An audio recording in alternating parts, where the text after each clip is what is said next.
Today feels like a turning point.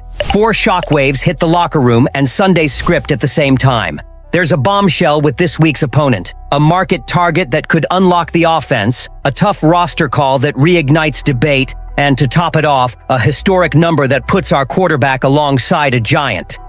Would you bet all of that drops on the same day right now? Which of these bombs do you think has the most immediate impact? You won't believe what we've got today, so settle in, drop a like, and let's dive straight into this roller coaster together. Before we even land in Nashville, the script flipped. Tennessee pulled the plug on Brian Callahan after a 1-5 start that exposed deep cracks. And Mike Vrabel's first trip to face his former team suddenly gained a layer of primetime drama. A team without a permanent head coach in the middle of game week tends to swing wildly. Either it tightens the circle and plays for pride, or it unravels in execution. Either outcome opens a competitive window for New England, and that's exactly where the personnel board starts to flicker without warning. When a head coach goes down mid-season, the house cleaning usually follows. Phones start buzzing to test the price on premium pieces, and the name that makes any defensive coordinator lean forward is Jeffrey Simmons. A Pro Bowler in 2024 and already at 4.5 sacks this season, Simmons affects games far beyond the box score and still brings juice in the fourth quarter. He thrived under Vrabel, understands a multiple front philosophy, and would be the perfect complement to a core that includes Christian Barmore and Milton Williams. Barmore regularly collapses the pocket, Williams anchors the point of attack, but the missing piece is the interior closer, the guy who turns pressure into sacks with consistency.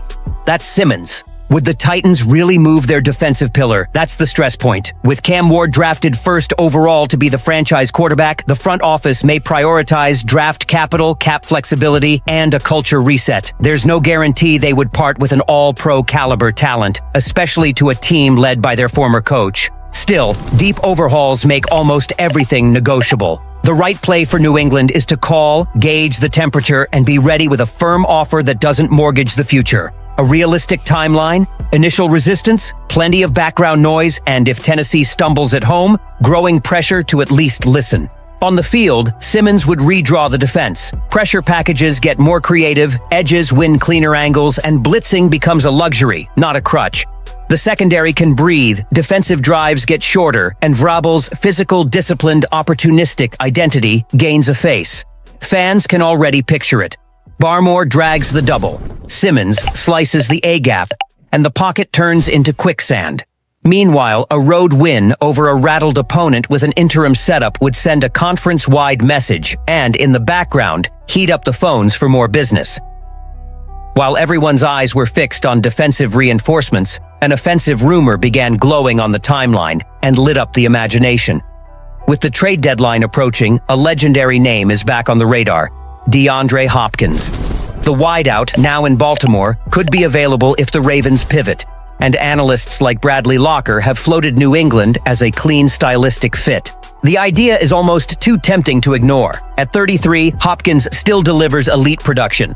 A 92.7 PFF grade, 5 wins on 6 contested targets, and 0 drops. That's the stat line of a technician who still dictates the tempo of the position.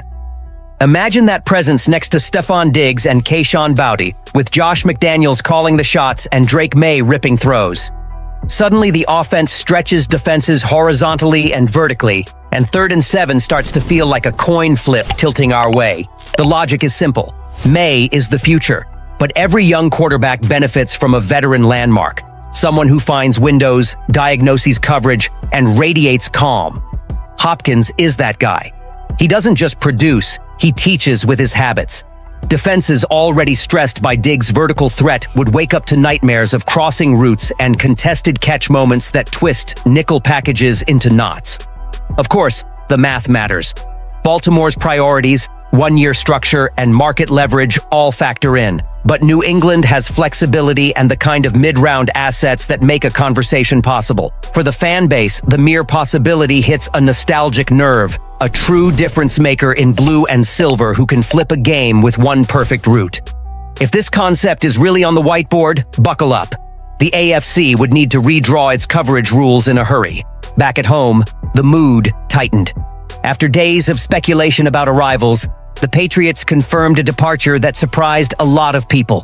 Cutting Layden Robinson, the 2024 fourth-round pick at guard. The young lineman, who arrived with real expectations, was released from injured reserve and is now free to sign elsewhere. That move reignited a debate many thought was settled: how much real value remains from that 2024 draft class. Robinson showed promising flashes last season. 13 appearances, 11 starts, heavy hands, first contact pop, and solid blitz ID. But 2025 practices told a different story.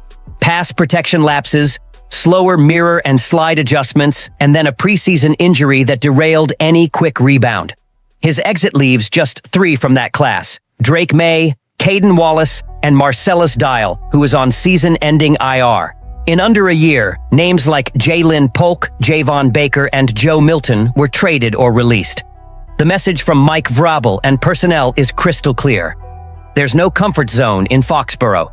Produce or move. It's harsh, but it's part of the accelerated rebuild Vrabel has imposed since day one. For fans, it's a mix of frustration and understanding. No one enjoys seeing recent picks combust, but climbing back to the top demands a competitive roster, not hopeful placeholders. The silver lining? The starting offensive line finally shows week-to-week consistency, and the arrival of Milton Williams reinforced the versatility this staff values.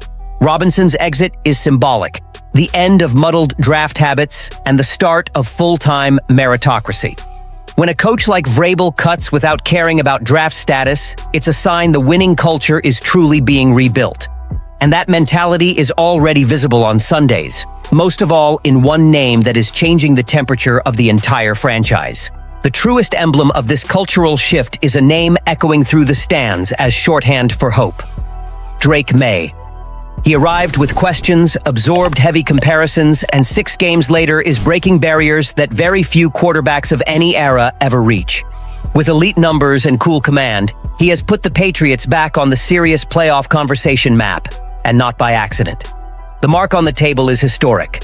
No quarterback under 24, besides Patrick Mahomes, has recorded 6 straight games with at least 200 passing yards and a passer rating over 100. If Maye repeats on Sunday against the Titans, now without a head coach, he joins Mahomes. That's not just a pretty stat. It's living proof that New England may finally have found a worthy heir to Tom Brady's throne. Context makes it even better. Maye is evolving under Josh McDaniels, who returned to Foxborough hungry to prove it again. The start was cautious, but over the last few weeks, the partnership has exploded. The playbook opened up, the reads sped up, and the offense found an identity. The offensive line, once a weekly panic, now holds up. The receiver room, once inconsistent, looks reliable. Everything is clicking, and the result is an attack with rhythm, precision, and confidence. With every deep shot and every third down conversion, the stadium feels that familiar chill from a decade ago. The sense that this quarterback can bend outcomes. The scary part? He's only getting started. With Vrabel setting the tone, McDaniels orchestrating, and a physical defense backing the plan, the Patriots look like a team that has rediscovered its competitive DNA. And because they're facing a rattled Titans squad, it's fair to believe Maye can match Mahomes this weekend and make the league say it out loud. New England isn't rebuilding anymore. It's returning to the fight. Take a breath, Patriots Nation.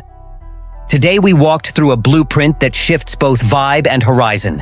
An opponent in turmoil that opens a tactical window, a defensive target who could turbocharge the pass rush, an offensive rumor that raises Drake Maye's ceiling, and a tough roster call that cements Vrabel's meritocracy. It all converges on Sunday. Win in Nashville, keep working the phones for opportunities, and protect our quarterback's rise. Now it's your turn. What hits harder right now? Fortifying the defense with a dominant DT, or giving Maye a veteran WR who wins the keydowns? Drop your take in the comments, smash the like button, and subscribe so you don't miss what's coming next.